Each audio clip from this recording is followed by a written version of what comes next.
कुछ रिश्ते किताबों में नहीं पढ़ाए जाते, ना ही किसी स्कूल में सिखाए जाते हैं। वो बस जीते जाते हैं। और माँ का रिश्ता उनमें सबसे ऊपर होता है। माँ, वो नाम जो खुद मिटकर भी हमें रोशन कर देती है। ये कहानी भी एक ऐसी ही माँ की है, जिसने अपने बेटे के पैरों में चप्पल लाने के लिए अपने आत्मसम्मान को पैरों के नीचे रख दिया। मेरा नाम राहुल है।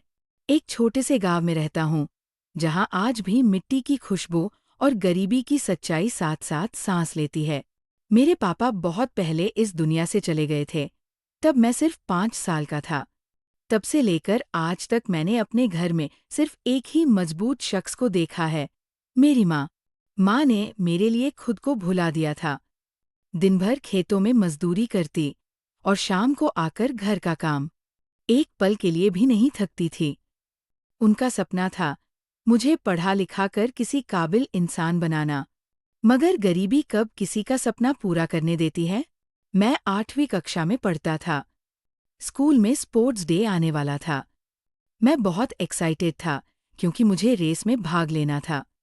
लेकिन मेरी चप्पल बहुत पुरानी थी, एड़ी घिस चुकी थी, पट्टी भी एक साइड से फटी हुई थी।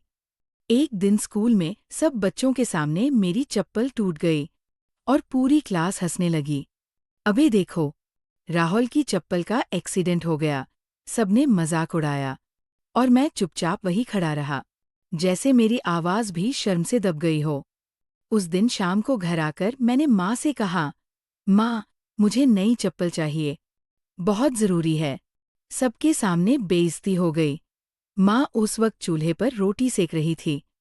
उन्होंने मेरी तरफ देखा, आंखों में थकान भी थी और चिंता भी। कुछ सेकंड चुप रहीं, फिर मुस्कुराकर बोली, कल तेरे लिए ले आऊंगी बेटा।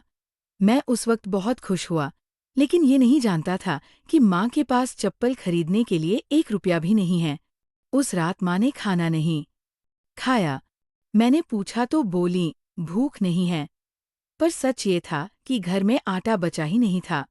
उन्होंने मेरे लिए आखिरी 2 रोटियां बनाकर मुझे खिला दी थीं।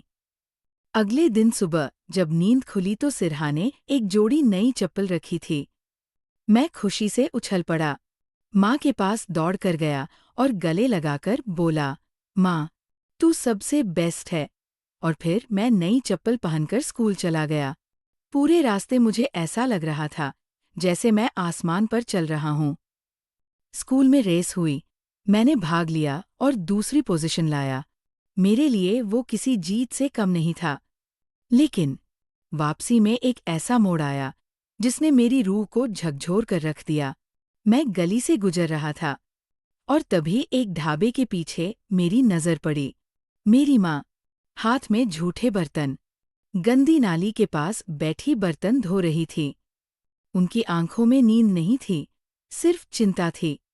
मैंने देखा, माँ की उंगलियों में फफोले थे और वो मुस्कुराते हुए चाय वाले से कह रही थीं, भैया, चप्पल के पैसे आज ही चाहिए, कल से बच्चा स्कूल में रेस भागेगा।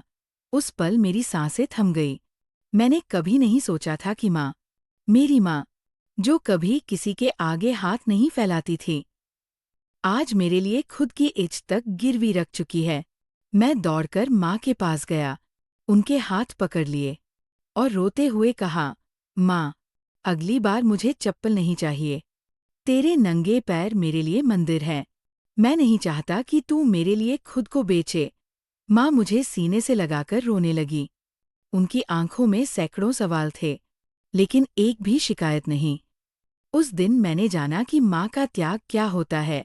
माँ वो होती है जो खुद भूखी रहकर बच्चे को खिलाती है, खुद नंगे पाँव रहकर बच्चे को चप्पल पहनाती है और खुद की दुनिया मिटाकर हमारे लिए एक नई दुनिया बनाती है। आज भी जब मैं किसी महंगे शूज़ ब्रांड की दुकान से गुजरता हूँ, तो मेरी आंखों के सामने माँ के फटे हुए हाथ और वो चप्पल की जोड़ी आ जाती है और आंखें भर जाती है। हम भले ही कितनी बड़ी पोजीशन पर पहुँच जाएं, लेकिन माँ के उस त्याग की बराबरी कभी नहीं कर सकते।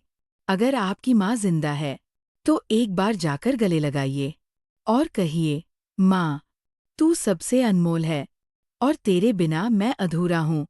क्योंकि माँ, माँ होती है और उसका कोई विकल्प नहीं होता।